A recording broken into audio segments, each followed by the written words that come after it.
First turtle, andyan agad sila Escalera. 4 on 3 ang pwede natin makita dito na bakbakan. Oy, nakakalahati yung buhay dito ni King Kong. Ang flicker ay na-force kagad para kay Escalera. Oh! Nakuha ni King Kong yung pagong na iyon. Habang si Escalera pagsabayan, nabitbit din ni Super Prince. Sabay iska po with that skill. And ngayon naman si James ay may ipit. Tumalon-talon na lang. Kaya lang hindi na rin siya makakaligtas pa sa kamay ng Super Fam. Sobrang ganda ng position na tinake ni Kirk with the ultimate para mapaibaba yung lane sa pader. Even though umabot yung... Uy, taga lang, mamaya na yun! Pinapakaganda naman! Holy pa! Oh my gosh! What a fist crack and fist break play para dito kay King Brusco. At nakaligtas pa siya. Flicker ay actually na-commit din ni HGC para kitilin sana yung buhay ni Brusco. Kanyang maaabot. Kasi sa ngayon for Onyx Philippines, they're also waiting! Okay, pumasok na kagad. Itong si James! And HGC ay nakakuha din ng kill. Habang si FP nakabawi. Wala lang agad si King Kong. Ngayon, dalawa ang napuruan para sa Onyx Philippines. Ngayon naman si Kirk ay umaatras din.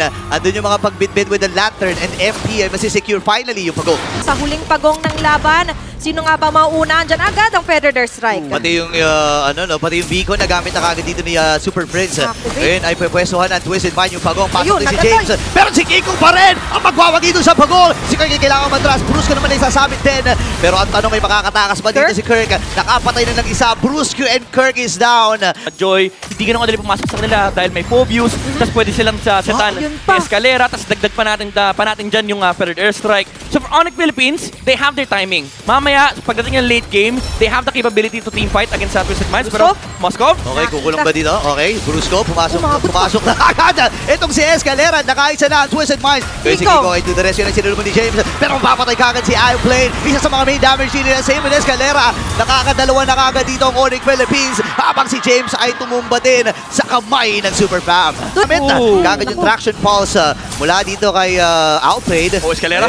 Sasalubong na kagad. Flicker na force kagad dito ni James. Pero pumasok na si Brusco. Napuruan kagad si HGC. Tanong si Escalera. Hindi niya na naligtas. Itong si James ay mamamatay din. Ngayon si King Kong ay kailangan na rin lumayo.